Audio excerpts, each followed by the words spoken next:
माघ कृष्ण चतुर्दशी शके 1937 जागतिक महिला दिन सादर करत आहोत ठाणे वार्ता। ठळक घडामोडी। रिक्षा परवान्यासाठी आलेल्या परप्रांतीय उमेदवारांकडे आढळले बनावट दाखले। राज्यातील पाणीटंचाई पाहता प्रतिकात्मक होळी साजरी करण्याचं आमदार जितेंद्र आव्हाड यांचं आवाहन। आणि अनामिका भालेराव चालवतात ठाण्यात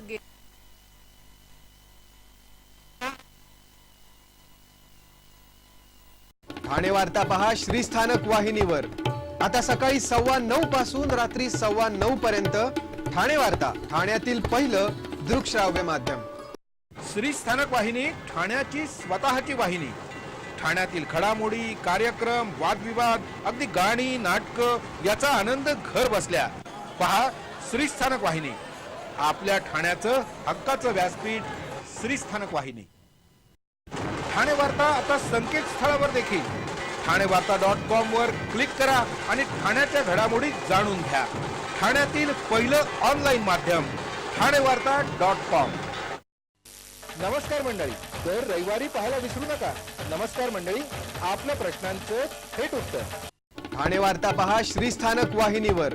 आता सकाळी 9:15 पासून रात्री 9:15 पर्यंत ठाणे वार्ता, ठाण्यातील पहिलं दृकश्राव्य माध्यम। ठाणे प्रादेशिक परिवहन विभाग एकीकडे महिलांसाठी विशेष रिक्षा सेवा सुरू करण्याच्या प्रयत्नात असतानाच ठाण्यातील अनामिका भालेराव या गेल्या 3 वर्षापासून रिक्षा व्यवसायावर आपली उपजीविका चालवत आहेत। सध्या प्रत्येक क्षेत्रात महिला पुरुषांच्या खांद्याला खांदा लावून लढताना दिसत आहेत। आता रिक्षासारख्या व्यवसायातही महिला शिरकाव करण्याचा प्रयत्न करत आहेत। काही महिन्यांपूर्वीच प्रादेशिक परिवहन विभागानं एका महिलेला रिक्षाचा परवाना दिला होता। मात्र त्यापूर्वी कितीतरी वर्ष आधीपासूनच अनामिका भालेराव या रिक्षा चालवत आहेत। घरची परिस्थिती अत्यंत बेताची असल्यानं अनामिका भालेराव यांनी रिक्षा चालवण्याचा निर्णय घेतला। त्यामध्ये त्यांना त्यांचे पती अविनाश भालेराव यांनी मोलाची साथ दिली। ठाण्यामध्ये गेल्या वर्षभरात रिक्षा चालकांचं नाव बरंच खराब झालंय। विशेषतः रात्री अपरात्री प्रवास करणाऱ्या महिलांच्या दृष्टीनं रिक्षा प्रवास असुरक्षित ठरला आहे। असं असतानाच रिक्षा व्यवसायात महिलांचा प्रवेश हा महिलांना सुरक्षिततेच्या दृष्टीनेही मोठा दिलासा देणारा ठरला आहे। अनामिका भालेराव यांना सुरुवातीला या व्यवसायात खूप त्रास झाला, तर अनेकदा प्रवासी महिला रिक्षा चालक बघून आश्चर्यचकित व्हायचे। असे संमिश्र अनुभव अनामिका भालेराव यांना रिक्षा चालवताना आले। अनामिका भालेराव यांच्या रिक्षात महिला प्रवासीही विश्वासाने बसतात, कारण त्यांना कोणतीही भीती यात दिसत नाही। महिलांनी मोठ्या प्रमाणावर या क्षेत्रात यावं असं अनामिका भालेराव यांचं सांगणं आहे। कोणाला या क्षेत्रात यायचं असल्यास अशा महिलेला सर्व सहकार्य करण्याचीही अनामिका भालेराव यांची तयारी आहे। ठाणे प्रादेशिक परिवहन कार्यालयात रिक्षा परवान्यासाठी मराठी चाचणी करता आलेल्या परप्रांतीय रिक्षा चालकाकडील बहुतांश दाखले चक्क बनावट असल्याचं आढळलं आहे। दरम्यान 1367 अनुपस्थित उमेदवारांमधील काल मराठी चाचणीसाठी दिलेल्या अखेरच्या संधीमध्ये उपस्थित राहिलेल्या 371 पैकी तब्बल 241 जणांना अपात्र ठरवण्यात आले। धक्कादायक बाब म्हणजे या चालकांकडील वास्तव्याचे दाखले, जन्मदाखलेही बनावट आढळले आहेत। त्यामुळे मुंबई ठाण्यात रिक्षा परवाना वाटपाची सोडत वादात सापडण्याची चिन्ह असून आरटीओ मधील दलालांमुळेच हा घोटाळा झाला असल्यावर शिक्कामोर्तब झालं आहे। ठाण्यात रिक्षा टॅक्सी चालकांना दिल्या जाणाऱ्या परमिटच्या परीक्षेत अनेक धक्कादायक बाबी उघड झाल्या आहेत। सार्वजनिक वाहतूक ही सेवा सामान्यांना परवडणारी तसंच दर्जेदार असावी या उदात्त हेतूनं परिवहन मंत्रालयानं परवाने देण्यासाठी अनेक नियम केले आहेत। मुळात सार्वजनिक वाहतुकीसाठी आरटीओ कडून दिले जाणारे परवाने हे स्थानिक बेरोजगारांसाठी राखीव आहेत। त्यानुसार गेल्या 15 वर्षापासून महाराष्ट्रात राहणारा स्थानिक ठरतो। तसंच परवानाधारक जबाबदार आणि चारित्र्य संपन्न असावा म्हणून सार्वजनिक सेवांचे वाहन चालनाचे अधिकार देताना या सर्व बाबींची खातरजमा पोलीस तसंच परिवहन विभागाकडून केली जाते।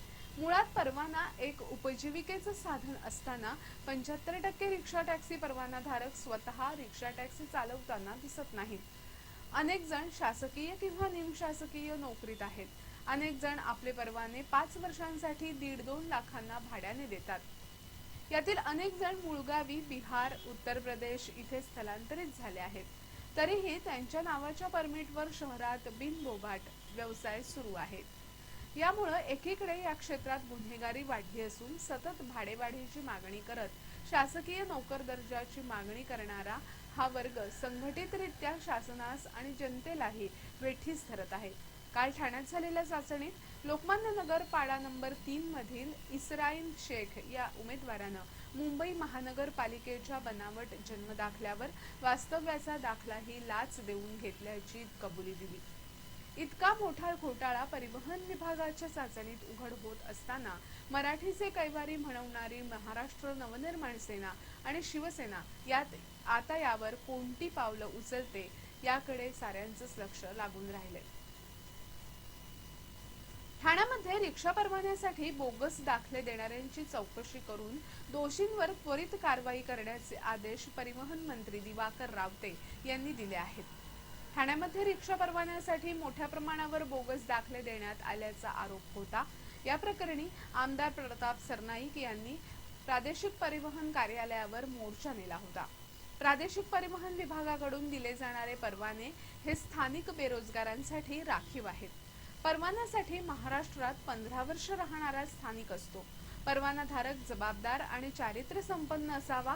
या सर्व गोष्टींची खातरजमा पोलीस आणि परिवहन विभागाकडून होण्याची गरज असताना अशी खातरजमा केली जात नसल्यामुळे बनावट दाखले देऊन परवाने मिळवल्याची बाब उघडकीस आली आहे. या प्रकरणी बोगस दाखले देणारे आणि घेणाऱ्यांची चौकशी करावी, फसवणूक करणाऱ्यांविरोधात गुन्हे दाखल करावे आणि मराठी युवकांवरील अन्याय दूर करावा अशी प्रताप सरनाईक यांची मागणी होती. या मोर्चाच्या वेळी त्यांनी परिवहन मंत्र्यांशी चर्चा करून ही बाब त्यांच्या कानावर घातली. परिवहन मंत्र्यांनी येत्या शुक्रवारपर्यंत या प्रकरणाची चौकशी करून संबंधित दोषींवर त्वरित कारवाई करण्याचे आदेश प्रादेशिक परिवहन अधिकाऱ्यांना दिले आहेत. त्याचप्रमाणे महाराष्ट्रात 20 वर्षापूर्वीपासून वास्तव्य असणाऱ्या लोकांना परवान्यासाठी प्रथम प्राधान्य द्यावं आणि सर्व प्रकारची तहसीलदारांमार्फत न करता पोलिसांकडून केली जावी अशी मागणी ही प्रताप सरनाईक यांनी केली आहे. संबंधितांवर गुन्हे दाखल करण्यात येईल आणि अशी फसवणूक ज्यांनी शासनाची आणि आरटीओची केलेली आहे त्यांच्यावर कुठल्याही परिस्थितीमध्ये आम्ही गुन्हे दाखल करू.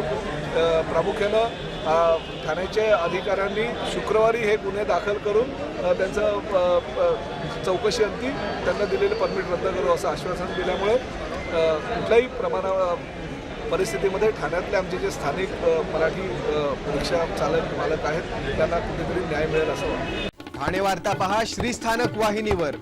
आता सकाळी 9:15 पासून रात्री 9:15 पर्यंत ठाणे वार्ता, ठाण्यातील पहिलं दृकश्राव्य माध्यम.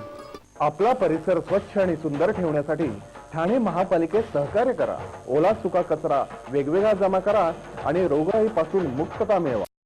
ठाणे वार्ता आता संकेतस्थळावर देखील ठाणेवार्ता.com वर क्लिक करा आणि ठाण्याच्या घडामोडी जाणून घ्या. ठाण्यातील पहिलं ऑनलाईन माध्यम ठाणेवार्ता.com. डॉक्टर आणि रुग्णांचं पिढ्यानपिढ्यांचं जिव्हाळ्याचं नातं म्हणजेच डॉक्टर बेडेकर हॉस्पिटल.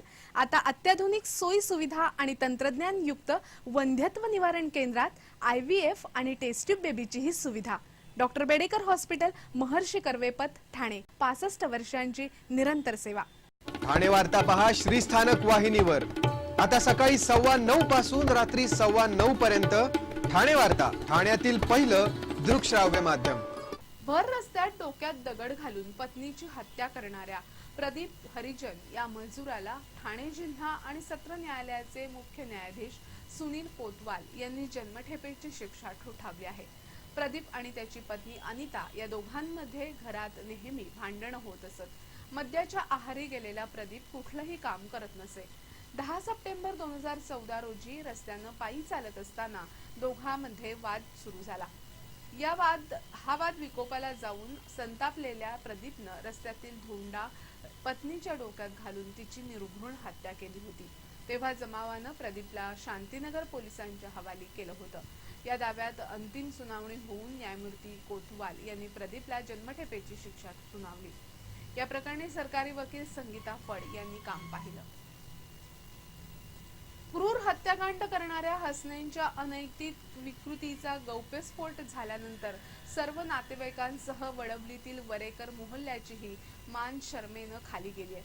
हसनैननं केलेल्या हत्याकांडापेक्षा सख्या बहिणीशी केलेल्या विकृतीचा धक्का असह्य असल्याच्या प्रतिक्रिया वडवलीवासियांमध्ये उमटत आहेत. हा धक्कादायक जबाब देणाऱ्या सुबियाला रुग्णालयातून घरी सोडण्यात आलंय, तर हसनैनच्या या कृत्यामुळे सर्वच नातलगांनी वडवली गावाशीच नव्हे तर वरेकर नावाशीही संबंध तोडले आहेत. कासारवडवली इथे 27 फेब्रुवारीच्या रात्री हसनैन वरेकरनं आपल्याच कुटुंबातील 14 जणांची हत्या करत स्वतःही आत्महत्या केली होती. सुबियानं दिलेली जबानी ही हत्येपेक्षाही भयंकर असल्याची प्रतिक्रिया व्यक्त होतीये. धार्मिक वृत्तीचा हसनैन कुर्बानी द्यायचा पण कसाही नव्हता. विकृत बनला होता तर त्यानं आपल्या पत्नीसह चिमुकल्यांचा बळी का घेतला, असे अनेक प्रश्न यामुळे उपस्थित झाले आहेत. मुस्लिम धर्मानुसार मृत्यूनंतरच्या विधीपैकी तिजा आणि सातेहा या कार्याला अनेकांनी हजेरी लावली. मात्र आता महिन्यानंतर येणाऱ्या विधीला कोणीच येणार नसल्याचं नातलगांनी स्पष्ट केलंय. जागतिक महिला दिनानिमित्त ठाण्यामध्ये आज विविध कार्यक्रमांचं आयोजन करण्यात आलं होतं. आंतरराष्ट्रीय महिला दिनानिमित्त अनेक ठिकाणी उल्लेखनीय कामगिरी करणाऱ्या महिलांचा सत्कार, महिलांसाठी चर्चासत्र, आरोग्य शिबिर, महिलांसाठी खेळ अशा विविध कार्यक्रमांचं आयोजन करण्यात आलं होतं. अनेक ठिकाणी महिलांनी महिलांसाठी विविध कार्यक्रम आयोजित केले होते. आंतरराष्ट्रीय महिला दिनानिमित्त विविध क्षेत्रातील कार्यरत महिलांचा सत्कार करण्यात आला. ठाणे पूर्व मध्ये तारा मोंगली संस्थेतर्फे कर्तृत्ववान महिलांचा सत्कार करण्यात आला. त्याचप्रमाणे महिलांना शिकाऊ आणि कायमच्या वाहन परवान्यांचं वाटप करण्यात आलं. ठाणे महापालिकेच्या महिला आणि बालकल्याण समितीच्या वतीनंही जागतिक महिला दिन साजरा करण्यात आला. या जागतिक महिला दिनाच्या निमित्तानं महापालिका अधिकारी कर्मचाऱ्यांच्या सांस्कृतिक कार्यक्रमांचं आयोजन करण्यात आलं होतं. सध्या राज्यामध्ये असलेल्या तीव्र पाणी टंचाईच्या पार्श्वभूमीवर होळी न खेळण्याचा निर्णय आमदार जितेंद्र आव्हाड यांनी जाहीर केलाय. राज्यामध्ये यंदा पाऊस कमी झाल्यानं बहुतेक सर्व जिल्ह्यांमध्ये तीव्र पाणी टंचाई आहे.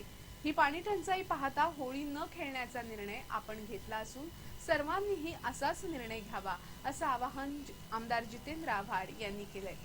होळी म्हटलं की रंग लागतो आणि रंग लागला की तो स्वच्छ करण्यासाठी पाणी लागतं. मात्र याच पाण्याची टंचाई असताना पाण्याची उधळपट्टी करणं योग्य नसल्यामुळे फक्त रंगाचा टिळा लावून प्रतिकात्मक होळी साजरी करावी असं आवाहन आमदार जितेंद्र आव्हाड यांनी केलं आहे. या वर्षी मी स्वतःही होळी खेळणार नाही आणि मी लोकांनाही अपील करीन की होळी यावेळेस न खेळता, त्याचं कारण होळी खेळली की रंग लागतो, रंग लागला की आंघोळ केलं की पाण्याचं जो तुटवडा आहे, दुर्भिक्ष आहे, याच्याकडे बघता यावेळेसची होळी केवळ एक टिळा लावून साजरी करा. पूर्णपणाने होळी रंगात न्हावून घेण्यापेक्षा पाणी वाचवा. पाणी वाचवाल तर जीव वाचेल अशी परिस्थिती ठाण्यात आहे, महाराष्ट्रात आहे. तेव्हा पाणी न वाया घालवता यावेळेसची होळीचा सण केवळ घरात साजरा करा. एवढी माझी मी स्वतः करणार आहे.